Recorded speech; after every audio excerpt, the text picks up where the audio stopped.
네, 안녕하세요. 신박사 인사드리겠습니다. 2021년 12월 5일 신박사의 다음 주 전략시입니다. 주말 잘 보내셨습니까? 예. 이번 주에는 제가 또 강연회도 있었고, 네, 여러 좀 바빴던 것 같은데요. 목이 약간 좀 잠긴 것 같아요. 어제, 강연 2시간에 이제 상담까지 한 4시간 정도 진행했던 것 같은데요. 예, 참, 모쪼록 오셨던 분들 많은 도움, 유익한 시간 되셨기를 바라는데, 참 코로나 때문에 자유롭게 하지 못하는 부분이 좀 많이 아쉬운 것 같아요. 다음 주부터 다시 또 이제 강화되죠. 예, 코로나 관련된 강화된 어떤 부분들이 조금 외부 활동을 좀 어렵게 할 것 같은데요. 다들 방역 잘 하시면서 지금 변이는 뭐 그렇게 치명률이 높다고 하진 않죠. 그래서 약화된 어떤 변이라고 하니까 뭐 그렇게 큰 걱정까지 되진 않는데 어쨌든 이 연세가 좀 있으시다든지 이제 기저질환이 있으신 분들은 그래도 이제 이 코로나가 상당한 또 위협이 될 수 있기 때문에 더욱더 이제 조심하셔야 될 것 같습니다. 어쨌든 코로나가 이제 굉장히 좀 어려운 상황을 증시에도 그렇지만 우리 일상생활에도 이제 미치고 있는데요. 주말 상간에 이제 이슈들이 좀 많았던 것 같아요. 첫 번째로 이제 미국 증시가 이제 또 급락을 하게 됐는데, 뭐 결론적으로는 너무 걱정은 안 하셔도 된다고 생각해요. 뭐 특별하게 우리가 뭐 알지 못했던 그런 이슈가 노출되면서 이제 불확실성으로 들어간다든지 이런 부분은 아니었기 때문에 최근에 이제 과도하게 좀 오버슈팅을 했던 주요 이제 미국의 어떤 주요 종목들이 이제 또 급락한다든지 뭐 가상화폐가 좀 급락하면서 투자 심리가 조금 이렇게 좀 건전한 조정 측면의 어떤 흐름으로 좀 간 것 같다는 생각이 들어요. 그래서 왜 이제 빠졌는지를 뭐 한번 좀 분석을 잘 한번 해드리고 또 이제 뭐 고용 지표 나온 것도 마찬가지예요. 그냥 이제 컨센보다 좀 안 좋게 나왔다. 뭐 이게 아니라 뭐 자세하게 들어가 보면 뭐 개선될 수밖에 없는 그런 내용으로 좀 둔화된 측면이다. 이렇게 좀 보면 될 것 같고 홍다 파산 이슈 그리고 가상화폐 관련된 얘기 이런 것들 드리면서 다음 주 국내장에 대한 어떤 전략들 펴시는데 또 도움될 수 있는 내용으로 한번 이야기해 보도록 하겠습니다. 우선 미국 시장부터 정리해 보도록 하죠. 지난 금요일 날 미국 시장 나스닥은 1.9% 빠졌어요. 이렇게 역시나 이제 플러스로 출발했지만 2.9%까지 밀렸다가 그래도 저점 대비해서는 1% 올라왔어요. 분봉으로 볼까요? 막판에 이렇게 쭉 올라왔죠. 그래서 그래도 막판에 올라왔기 때문에 이제 조금 나은 어떤 측면이다. 그래서 이제 제가 볼 때는 국내 시장에 미치는 영향은 월요일날 이제 장중 또 이제 미국 선물 지수의 어떤 동향에 따른 문제가 될 거라는 생각이 들어요. 그리고 야간 선물 이제 미국 장학과 같이 이제 같은 시간에 이제 열렸던 야간 선물이 0.8% 약세니까 미국 장보단 방어됐잖아요. 나스닥보다는. 그리고 이제 요 정도 내외에서 이제 하락 출발할 가능성이 높겠죠. 내일 이제 월요일 시장. 근데 미국 선물이 뭐 예를 들면 0.5% 이상 정도, 0.5% 이상 정도 장 초반부터 우리나라 개장 전부터 뭐 상승한다. 왜냐면 막판에 이렇게 좀 올랐으니까 플러스로 이제 출발할 가능성이 높겠죠. 그렇게 된다면 그래도 나쁘지 않은 국내장이 될 수 있다. 이렇게 좀 생각이 되는데 어쨌든 뭐 헝다 이슈도 있고 해서 이제 중국에 좀 가깝게 좀 포지션 잡혀 있는 국내장의 또 동향이 또 중국 시장이 또 개장하면 또 어떻게 될지 이런 것들은 또 봐야 되겠지만 미국장 특히나 이제 나스닥의 급락보다는 그래도 국내장은 조금 방어되지 않을까? 이렇게 좀 생각이 되고요. 다우지수는 보합이에요. 다우지수는 거의 보합으로 마감했기 때문에 나스닥에 조금 집중된 급락이었다. 보시면 될 것 같고 보시면 1% 정도까지 다우지수도 밀렸다가 약보합 정도로 마감했죠. 막판에 이렇게 또 쳐 올리는 형태가 됐고 S&P 지수도 이제 0.8% 약세 마감했고 일별 지수 보면 1.79% 그러니까 바닥 대비 저점 대비 1% 올라왔어요. 막판에 다 3대 지수 모두. 그래서 제가 볼 때는 막판까지 저점을 찍으면서 음봉으로 마감됐으면 다음 주 좀 좋진 않겠네 하는 생각이 들지만 이렇게 올려줬다는 것 자체는 그래도 긍정적인 어떤 어느 정도 부분을 보이면서 마감을 해줬다. 이렇게 좀 해석하면 될 것 같고요. 유가 부분 WTI는 여전히 이제 약세 국면의 어떤 흐름들을 좀 보이고 있고, 또 이제 미국 10년물 국채가 또 이제 이렇게 7%나 이제 급락을 했습니다. 그래서 어쨌든 은행주들도 조금 약세 흐름을 좀 보여줬고요. 브렌트유, 뭐 두바이유도 이제 낮은 지점. 그러니까 뭐 조금 그 인플레 우려감이 조금 막 가시는 그런 부분이었던 것 같고, 필라델피아 반도체 지수는 보합 정도. 즉 반도체 업종은 크게 빠진 건 없다는 거죠. 예, 시장 대비해서도. 그래서 삼성전자 하이닉스에 대한 영향이 뭐 그렇게 약세로 좀 빠지지 않을 것 같다는 생각이 좀 들고요. 독일 지수 0.6% 정도 밀렸고, 그래서 크게 제가 볼 때는 시장이 나스닥 정도가 좀 밀렸지, 유로스톡스도 0.68% 약세 정도. 너무 이제 두려워하지 않으셔도 될 것 같다는 생각이 듭니다. 미국 시장에서 보면 이제 뉴욕 거래소 쪽에서는 JP 모건 1.8% 정도 밀렸고, 존스앤존슨은 1.5% 플러스, 은행주들이 이제 국채금리 급락으로 이제 좀 밀렸고, 헝다 사태가 중국 관련 상장주들을 좀 이렇게 급락시킨 것 같아요. 중국 관련 상장 기업들을 이제 급락시킨 것 같아요. 알리바바가 8% 밀렸습니다. 그래서 이런 것들이 조금 이제 증시에 좀 안 좋은 영향을 미쳤다고 보여지고요. 그래서 뭐 나머지 종목들은 크게 무난했어요. 예. 뭐 다우는 역시나 이제 크게 빠진 건 없으니까. 나스닥이 이제 조금 문제였는데, 테슬라가 6.4% 밀렸고, 엔비디아가 4.4%. 최근에 이제 굉장히 급등한 종목들이잖아요. 예. 특히나 이제 엔비디아 같은 경우는 이제 여기 이격이 너무 벌어졌어요. 예, 이격이 너무 벌어져가지고, 예, 약간 고점의 시그널을 보이고 있거든요. 단기적으로. 그래서 여기는 이격을 이제 줄이는 과정이 좀 들어오는 것 같아요. 예, 그래서 장기적으로는 이제, 예, 장기적으로는 굉장히 유망하고 우상향의 기조의 어떤 흐름을 보일 가능성이 높겠지만, 어쨌든 이렇게 이격이 좀 벌어지면 좀 조정도 받고 하면서 올라가는 거니까, 예, 그런 부분에서 최근에 너무 과도하게 오버슈팅이 좀 벌어졌다. 조금 이격을 조정하는 그런 단계에 들어가는 것 같다. 그리고 테슬라도 마찬가지로 보시면 이런 지점이 참 매수하기 좋은 지점이에요. 예, 이런 지점, 이격도가 좁혀져 있는 지점들, 이런 지점들. 그래서 너무 이제 위에서 또 급등했고, 또 일론 머스크의 이제 지분 매각이 계속 있었죠. 예, 그런 것들도 소화하는 과정들이 좀 필요하기 때문에 또 이격을 조정하는 과정들이, 예, 좀 필요해지는 그런 부분인 것 같아요. 그래서 건전한 조정이라고 좀 해석하면 되지, 뭐 이런 종목들이 뭐 추세가 붕괴됐다느니 그런 쪽으로 해석할 필요까지는 없을 것 같아요. 그래서 급락을 했지만 건전한 조정 정도다, 이렇게 좀 저는 보여지고요. 애플은 1% 정도 밀렸고, 아마존도 1.3%, 별로 밀린 거 없네요. 모더나 최근에 좀 올라갔고, ASML 홀딩스 2% 정도 밀렸고, TSMC는 요것 또한 2% 정도 밀렸고, 로블록스 2.6% 정도 밀렸고, 어쨌든 뭐 이격 조정을 하는 주요 기술주들 이후로, 예, 급락의 이후로 나스닥이 좀 밀렸지만 좀 제한적인 하락이다. 예, 제한적인 어떤 이제 뭐랄까요, 그 약세다. 이렇게 좀 저는 해석을 합니다. 그래서 이제 미래에셋 투자증권에서 나온 리포트 한번 좀 보면요. MSCI 이제 한국 지수 ETF는 0.47% 정도 밀렸고, 아까 이제 야간 선물 한 0.8% 밀렸죠. MSCI 신흥지수 ETF는 1.4% 하락. 그래서 한국 증시는 다음 주 월요일 날 엄청난 타격을 받지는 않은 채 아마 출발할 걸로 예상이 되고요. 뭐 장중 변동성은 뭐 헝다 사태? 근데 헝다 사태가 약발이 좀 떨어졌죠. 예, 저기 파산 뭐 내용이 나온다 하더라도 그렇게 큰 어떤, 예, 약세 요인으로 좀 작용하진 않을 것 같고, 일단 고용 지표가 미국에서 나왔는데 이게 주요 어떤 악재로 좀 설명되고 있는 것 같고요. 미국의 11월 비농업 고용자 수가 지난달 발표된 54만 건을 크게 하한 21만 건 증가에 그쳤다 해서 뭐 좋은 소식이 아니다 이러고 있는데, 어디 부분에서 좀 둔화됐는지를 보니까 레저 및 접객업 부분이 12만 건에서 2만 건으로, 와우, 많이 둔화됐네요. 그리고 교육 및 건강 서비스 고용도 5만 9천 건에서 4천 건으로 감소.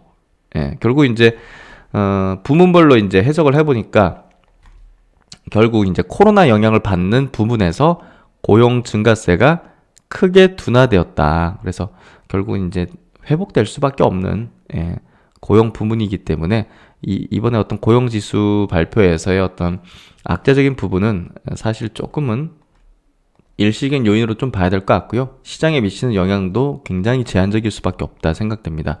그리고 이제 연준 위원들이 뭐 사실 뭐 매파 발언들은 뭐 지속적으로 하고 있는데 뭐 블라드 세인트 루인스 연은 총재 뭐 대표적인 매파 분이시잖아요. 예, 연준의 테이퍼링 속도를 높여야 된다. 예, 내년에는 2번의 금리 인상을 예상. 예, 뭐 원래 하던 얘기 한 것 같은데 그냥 뭐 하락 이후로 이렇게 좀 잡은 것 같아요. 이러한 결과는 이날 국채 금리 하락에도 불구하고 기술주의 약세가 뚜렷한 이유다. 근데 기술주도 이제 주요 너무 최근에 급등한 거 그쪽 테슬라라든지 엔비디아 쪽으로 이제 뭐 하락 명분을 좀 삼은 것 같고 제가 볼 때는 이것도 뭐 큰 주요한 내용까지는 아닌 것 같습니다. 그리고 이제 오미크론 이제 확산세인데 뭐 이게 이제 계속 확산되고 있죠. 미국에서도 여러 주로 이제 확산되고 있는데 사실 모르는 부분이 이제 여행 레저, 항공업종 부진을 만들고 있는 건 사실이고 뭐 여기에 따라서 또 이제 뭐 경기 회복 우려니까 국채 금리가 또 하락할 수 있는 그런 이유로 된 것 같고 여기에 이제 금융주 중심으로 매물이 나오면서 좀 빠졌다. 근데 크게 빠진 건 아니에요.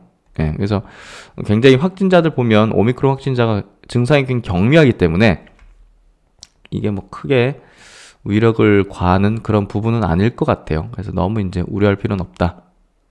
그리고 이제 가상화폐 시장이 급락을 했어요. 이런 게 이제 테슬라의 어떤 약세로 좀 연결되기도 한 것 같기도 하고 어쨌든 워런 버핏의 이제 오른팔에 불리는 찰리 먼거 요번에 이제 버블이 심각하다. 이 가상화폐 버블이 심각하다. 예, 발언한 뒤로 이제 급락을 했다고 하는데, 예, 뭐, 20% 급락했죠. 고점 대비해서는 비트코인 같은 경우 한 40% 정도 내려왔어요. 그래서 충분한 조정을 받은 셈이고, 최근에 제가 이제 가상화폐 얘기들도 좀 드리게 되는데, 이건 뭐 시대적 대세고, 사실상 이제, 뭐 비트코인과 이더리움 이 두 개의 어떤 가상화폐에 대해서는 우리가 이제 자산으로 좀 인정하면서 공급이 한정된 굉장히 좀 뭐랄까 장기적인 어떤 상승을 할 수 있는 그런 자산으로 좀 우리가 생각을 해야 될 것 같아요. 그래서 비트코인과 이더리움은 조정을 받을 경우에는 상당한 좀 기회의 영역으로 좀 생각을 하고 있고 개인적으로도 이제 제 자산에서도 일부는 이제 이 가상화폐 2개 정도를 좀 편입할 생각을 구체적으로 좀 갖고 있습니다. 그래서 이번에 조정이 개인적으로는 상당히 좀 반갑죠. 예, 저 같은 이제 신규로 이제 진출하려고 하는 그런 투자자 입장에서는 이제 굉장히 반갑죠. 일단은 투자의 기재라고 불리는 워렌 버핏의 옆에서 항상 그림자처럼 글을 지키는 남자 찰리 먼거, 버크셔 해서웨이 부회장의 발언이 나온 직후에 가상 자산 시장이 급락을 했다. 호주에서 열린 한 금융 세미나에 참석해서 가상 자산을 겨냥해서 현재 버블이 IT 버블보다 심각하다며 자산 버블을 경고했다. 해서 사실 지금 제가 생각하기에는 새로운 어떤 시대가 열리는 분야에 대해서 조금 이해도가 높지 않은 듯한 그런 어떤 발언이다 생각이 되고요. 가상 자산은 존재하지 말았어야 한다. 뭐 이런 발언을 하고 있네요. 영어권 문명이 가상자산과 관련해서 잘못된 결정을 내렸고 어떤 식으로든 이런 미친 호황에 참여하는 것을 참을 수 없다. 가상자산 거래를 금지한 중국인을 존경한다고 칭찬했다. 중국 같은 경우도 이거를 전면 뭐 거래 금지 내지는 채굴 금지를 했지만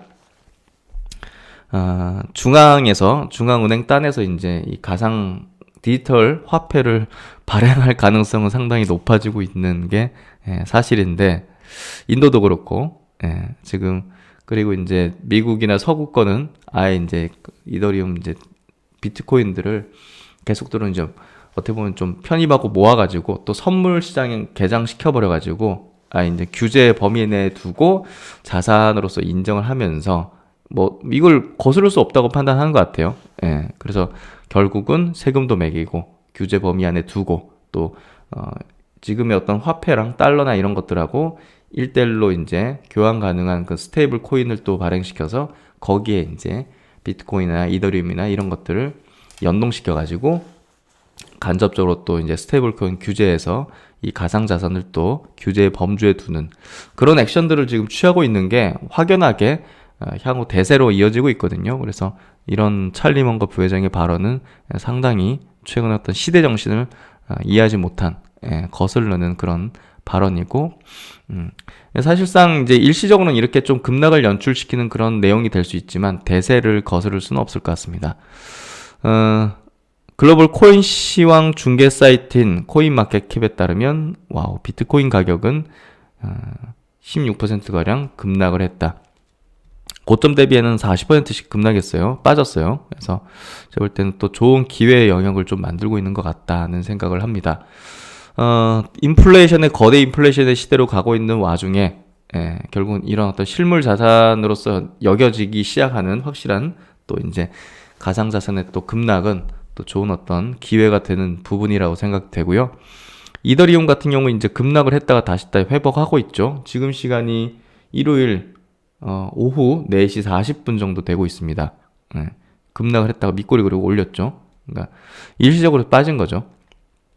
비트코인도 이때 이제 급락을 했다가 회복되는 과정에 있고, 여기 보시면 이제 고점 대비해서는 한 40%까지 최근 급락 저점 지점이 한 40% 정도 조정을 받았거든요. 그래서 이런 가상화폐는 변동성이 큰데 이격이 줄여져 있는 이런 지점이 있잖아요.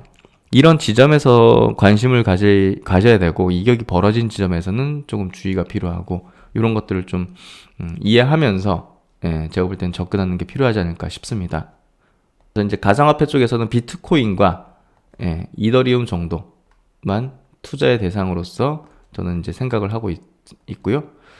좀 더 조정받는 것들을 보면서 저도 제 자산의 이제 일부를 좀 편입하기 시작하는, 모아나가는 개념으로 좀 생각을 하고 있습니다. 그래서 이제 비트코인이 떨어지니까 또 이제 저가 매수하는 측들이 또 나오는 것 같은데요. 특히나 이제 엘살바도르 뭐 대통령 같은 경우는 이 비트코인을 법정 화폐로 이제 채택한 유일한 세계 유일의 이제 국가인데, 엘살바도르가 150개 비트코인을 추가 매수에 나섰다고 합니다. 국가 차원에서 이미 비트코인을 1000개 이상 보유하고 있으며 가격이 폭락할 때마다 추가로 사들이고 있다고 하네요. 방금 엘살바도르는 비트코인 하락장에서 150개를 매수했다. 이게 무슨 대통령이 트레이더 같은 액션을 취하는 것 같은데, 추가 매수한 비트코인의 평단가는 개당 48,670달러였다 하면서 지금 트레이딩의 어떤 실황 중계를 대통령이 하고 있는 모습을 보고 있는데, 사실상 이제 이 매수 세력들, 매수하고자 하는 측도 굉장히 많기 때문에 이게 물량이 계속 담기는 거죠. 그런 형태가 되고 있는 것 같고요. 제가 볼 때는 장기적인 어떤 상승의 어떤 국면대에 있구나 할 수 있는 그런 흐름인 것 같습니다. 지난 11월 24일에 나온 기사인데요. 중국에 이어서 인도도 가상자산을 전면 금지한다 하면서 자체 CBDC를 키운다고 합니다. CBDC는 중앙은행 디지털 화폐입니다. 중앙은행이 이제 발행하고 이제 하는 그 디지털 화폐라고 보면 될 것 같은데, 그거 민간이 가상자산을 이제 거래하고 이런 것들을 금지하고, 이것도 이제 중앙은행이 이제 이렇게 도입하고 관리하겠다는 거죠. 근데 어쩔 수 없어요. 이게 이제 글로벌적인 대세가 되고 있는 상황이기 때문에 사실상 뭐 여기서 얘기하는 어떤 뭐 규제나 이런 것들을 금지하는 이유로서 자금 세탁 내지는 테러 자금 조달 수단 뭐 이런 것들 얘기하는데, 대세는 굳어졌다고 보여집니다. 결국은 이 가상화폐 이제 블록체인의 어떤 인정과 자산화에 대한 어떤 얘기들, 그리고 이제 메타버스와 연결돼서 이제 그 가상 세계에서의 어떤 그 뭐랄까요, 그 경제 어떤 생태계 형성, 이런 것들이 블록체인 기술로서 이제 이용될 수밖에 없기 때문에 이 시대는 숙명이 됐다, 이렇게 좀 받아들여야 될 것 같습니다. 그리고 이제 한국은행 같은 경우도 CBDC 모의 실험을 내년 6월에 완료를 하겠다, 지난 11월 달 이제 나온 기사인데요.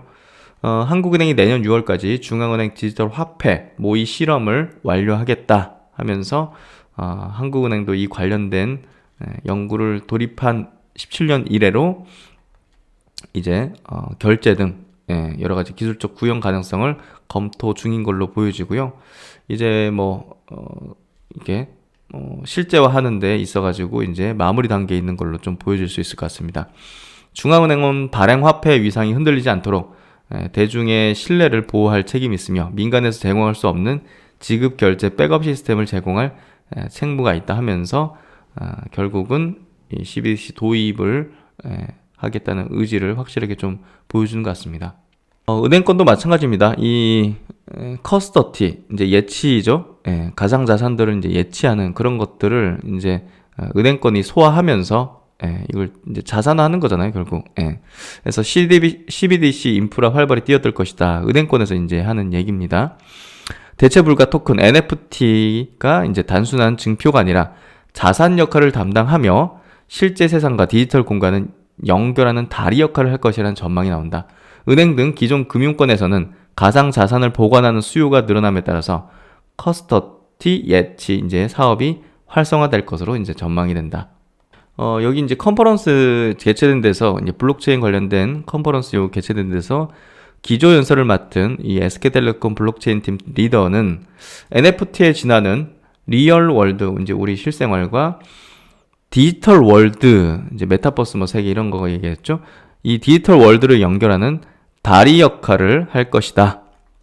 NFT가 단순한 증표 역할뿐만 아니라 자산으로서 역할을 하기에 현실 세상에서 가상 공간으로 가치를 반영하고 반대로 가상 공간의 가치를 현실 세계에 반영하는 구조를 형성한다. 따라서 NFT가 앞으로 다가올 디지털 경제 시대를 얘기할 때 가장 중요한 촉매제 역할을 할 것이라고 분석을 했다.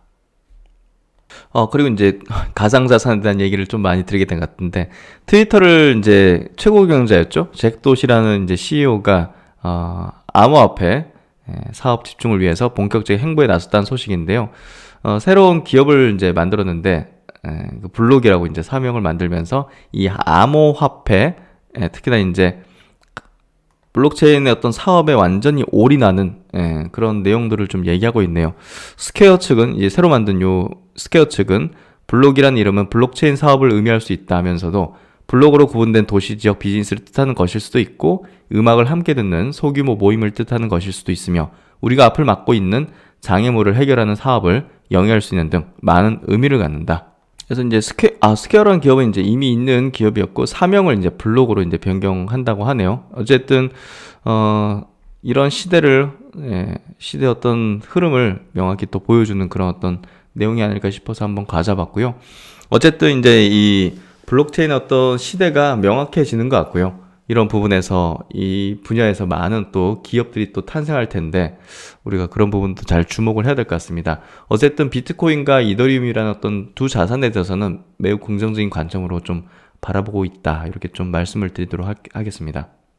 그리고 이제 헝다 사태인데요. 헝다의 어떤 디폴트 이슈가 다시 또 뭐 수면 위로 좀 올라오는 것 같아요. 지난 이제 금요일이죠. 3일 이제 밤에 심야에 홍콩 증권거래소에 올린 이제 올빼미 공시를 통해서 기습적으로 이제 디폴트 위기 상황을 공개했다고 합니다. 3천억 정도의 어떤 채무 보증 의무를 이행하라는 요구를 받았지만 상환이 좀 어려울 수 있다. 못 갚을 수 있다는 얘기를 하고 있으면서 이제 파산의 가능성을 좀 얘기한 거죠. 그래서 중국 정부가 어떤 얘기를 좀 해주기를 또 어떻게 또 이렇게 또 도와주기를 좀 바라는 그런 부분이 아닐까 싶은데요. 어쨌든 또다시 파산에 대한 뭐 이런 이슈로 증시를 좀 출렁이게 만드는 그런 역할을 하게 될 것 같은데, 이게 사실 그때도 이제 우리가 분석해가지고 자세히 또 다루기도 했지만, 사실 글로벌 위기나 이런 걸로 좀 번지기 어렵고, 또 그 내부에서 중국 정부의 이제 의중에 따른 문제고, 외화 이제 부채가 이제 그 있는 것도 아니고 하기 때문에 뭐 리스크적인 부분에서는 뭐 굉장히 제한적이고 약간 심리적인 어떤 역할을 만들겠죠. 그래서 요 부분이 어떻게 될지 뭐 그 누구도 알 수 없죠. 우리가 어떻게 알겠습니까? 이 파산될지 안 될지 뭐 이런 거. 근데 어쨌든 파산된다 한들 뭐 우리 증시에도 그렇고 엄청난 뭐 악재 요인보다는 일시적으로 어떤 투심을 좀 뭐 뭐랄까 좀 뭐 안 좋게 만드는 그런 역할 정도에 불과하지 않을까 생각이 되고요. 그래서 이게 뭐 새롭게 나타난 것도 아니고 이미 이제 있었던 게 다시 또 표면화되는 그런 정도이기 때문에 저는 시장은 크게 반응 안 할 거라 봅니다. 그래서 너무 걱정 안 하셔도 되는 이슈가 아닐까 싶습니다. 그리고 이제 오미크론 변이인데요. 요거 이제 미국 연구진이 발표를 했는데 안심해도 되는 내용으로 나온 것 같아요. 이 오미크론이 가진 수많은 돌연 변이 중 최소 한 개는 같은 감염세포에 존재하던 이 감기 유발 바이러스의 유전 물질 일부를 획득해서 얻어진 것일 수도 있다는 연구 결과가 발표됐다. 이 경우 이제 오미크론은 감기처럼 더 쉽게 퍼지지만 무증상이나 가벼운 증상만 유발할 수 있다는 의미라고 연구진은 설명했다. 그래서 이제 이 연구 발표가 좀 중요해 보이거든요. 그래서 이제 조금 더 들어가 보면 이 오미크론이 감기를 유발하는 바이러스의 유전 물질 일부를 자신의 내부에 삽입을 해서 자신보다 인간처럼 보이게 만들어서 인간 면역 체계의 공격을 회피했을 수 있다는 주장이다. 즉 이제 이 같은 유전자 염기 서열은요, 코로나 바이러스에서 나타나지 않지만 감기를 유발하는 다른 많은 바이러스에는 어디서나 존재하는 이제 유전자 세트라고 해요. 결국 이제 이게 무슨 얘기냐? 이 오미크론이라는 새로운 돌연변이는요, 결국 이제 기존의 코로나 바이러스하고 감기 유발 바이러스에 동시에 감염된 사람에게서 처음 생겼을 수 있다는 이제 주장인 거죠. 그럴 가능성이 상당히 있다는 거죠. 지금 현재 오미크론이 가장 많이 확산 중인 곳이 지금 남아프리카 공화국이잖아요. 여기는 높은 에이즈 감염률로 인해서 면역 체계가 굉장히 약해진 사람이 많다고 합니다. 이들은 흔한 감기 바이러스와 다른 병원균이 결합될 위험이 굉장히 높은 지역인 거죠. 그래서 그 곳에서 이런 어떤 오미크론과 만나 재조합이 발생됐을 수 있다는 주장을 할 수 있는 거죠. 결국 이제 면역이 약화된 사람들에게 이 오미크론이 이제 발생됐고 걸릴 가능성이 높은 거죠. 그래서 결국은 면역이 손상된 사람들이 코로나19에 감염될 가능성을 줄이려면 백신을 맞아야 한다는 겁니다. 이번 연구로 현재 사용되는 코로나19 백신 접종의 중요성이 분명해졌다는 거. 그래서 면역력이 좀 약화된 사람들이 확실하게 이런 어떤 변이에도 취약하고 새로운 게 만들어지고, 그래서 백신을 또 3차, 또 4차, 나중에 또 5차 뭐 이렇게 6개월 지나면 효력이 또 감소하고 급감하고 없어지니까 계속 백신 접종을 해야 되는 그런 어떤 또 근거로서 또 작용되지 않을까 싶네요. 그리고 이제 오미크론 관련해서 이제 국내 상황을 좀 보니까 와, 오미크론 또 늘었네요. 3명 늘어서 12명. 신규 확진자는 지금 계속 5,000명대를 이제 넘나들고 있죠. 중요한 건 이제 치명률, 특히나 이제 중증 환자 사망률, 이게 높아진지 중요한데, 현재 누적 치명률은 0.81% 정도 된다고 하고, 또 이제 사망자가 그래도 꾸준하게 이제 높은 수준을 유지하고 있네요. 위중증이 744명으로 상당히 높아져 있고, 이게 계속 의료 체계에 대한 부담으로 좀 작용하는 것 같습니다. 어쨌든 신규 변이가 이제 뭐 증세는 좀 약화된 거라고 하니까 뭐 그런 부분은 좀 크게 치명적이 좀 많은 것 같은데, 어쨌든 이렇게 또 늘어나고 있는 부분들, 또 내일부터 6일 0시부터 4주간 또 수도권 사적 모임 최대 6명까지 해서 이제 뭐 백신 안 맞은 사람은 뭐 어디 식당이나 이런 데서 밥도 못 먹는 상황이 되는 거죠. 백신 접종 완료율은 지금 80% 정도 올라왔고, 18세 이상 인구 기준으로는 1차 접종률이 93%, 뭐 다 맞았네요, 사실. 그래서 점점 더 이제 낮은 연령대로 이렇게 이제 백신을 접종하려는 그런 움직임들을 보이고 있는데, 또 이제 어린이들 맞추는 건 또 학부모들이 또 많이 반발을 하는데, 참 어려운 상황인 것 같고요. 어쨌든 이 코로나 이제 어려운 상황은 사실인데 증시에 미치는 영향은 뭐 그렇게까지 치명적이진 않을 걸로 생각이 되고요. 미국 시장에 이제 뭐 급락이라든지 지금 주말 새 이제 악재들에 또 불구하고 증시, 코스피 우리나라 증시 흐름 자체는 그래도 안정을 좀 찾아가는 흐름들, 수급적인 부분들도 일자별로 보면 최근에 외국인들 순매수 늘어나면서 크게, 특히나 이제 11월 들어가지고 외국인들의 매수세가 상당히 좀 높아지고 있죠. 외국인이 4조 5천억을 11월 달 들어서 이제 지금까지 순매수를 하고 있고, 개인이 거의 한 4조 원 정도를 코스피에서 팔고 있습니다. 기관도 1.3조 원을 팔고 있고요. 그래서 크게 이제 위기라고 보긴 어렵고 조정 정도라고 좀 해석하는 게 맞을 것 같고요. 또 이제 코스닥도 마찬가지입니다. 코스닥 시장에서도 외국인들은 11월 달 이후로 지금까지 1조 3천억이라는 순매수를 했고, 기관도 여기서 1,700억을 순매수했네요.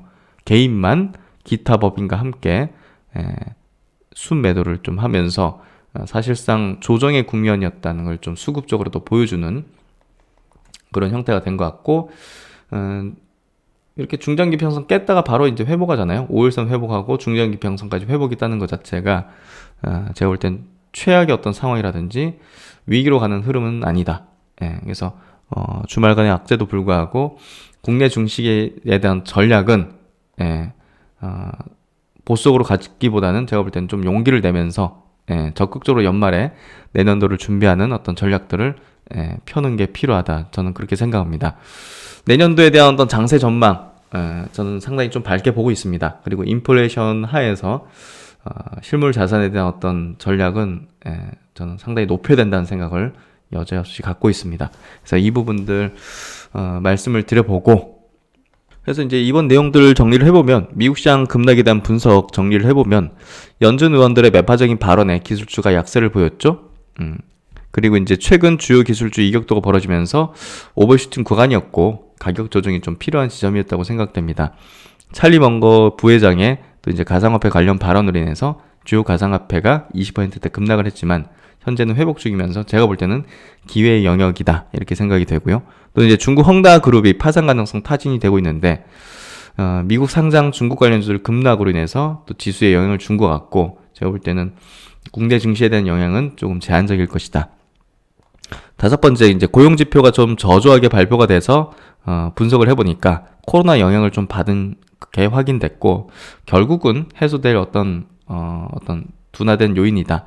그래서 국제금리 하락과 금융주 약세를 좀 만들게 된 어떤 요인이었던 것 같은데, 이런 부분도 제한적인 영향일 것이다. 이렇게 좀 정리를 해볼 수 있을 것 같습니다. 그래서 이제 주말간의 어떤 내용들 한번 정리를 해봤는데요. 연말에는 일단 뭐 이런 어떤 내용들이 계속 좀 나오면서 증시에 다소 좀 뭐랄까요, 좀 일시적으로 좀 계속적으로 주식을 들고 있지 않게 만드는 그런 내용들이 계속 좀 쏟아지는 것 같아요. 심리가 올해 내내 지수가 조정받고 또 최근에는 52주 신저가까지 내려오면서 사실 도저히 못 참겠다 하는 그런 심리가 지금 거의 뭐 스멀스멀 나오고 있는데, 또 여기다가 계속적으로 이런 내용이 나오니까 결국은 시장을 떠나는 투자들도 상당히 있을 거라 생각되고요. 그리고 이제 11월 이후로 아까 수급 간단하게 체크드렸지만 개인들이 굉장히 많이 팔았다는 겁니다. 그래서 그런 부분들도 어떻게 보면 좀 뭐랄까 더 인내하고 더 끝까지 붙어 있어야 되는 그런 어떤 이유다. 왜냐면 반대로 해야 되니까요. 대중의 어떤 그 흐름과는 좀 반대로 해야지 우리가 또 돈을 벌 수 있다는 거는 명확한 역사가 증명한 내용이고, 어떻게 보면 증시가 작동된 원리죠. 다수가 벌 수는 없는 시장이니까. 그래서 그런 부분에서 결국은 주식시장을 절대 떠나면 안 되고, 더욱더 지금 지점이 더욱더 공격적으로 해야 될 지점이 아닐까 하는 생각도 듭니다. 네, 하여튼 뭐 오늘 다음 주 전략에 대한 내용들도 많은 도움이 되셨길 바라고요. 심학상 또 열심히 또 시장 분석해서 다음 주에 뵙도록 하겠습니다. 주말 마무리 잘 하시고요. 오늘도 시청해주셔서 감사드립니다.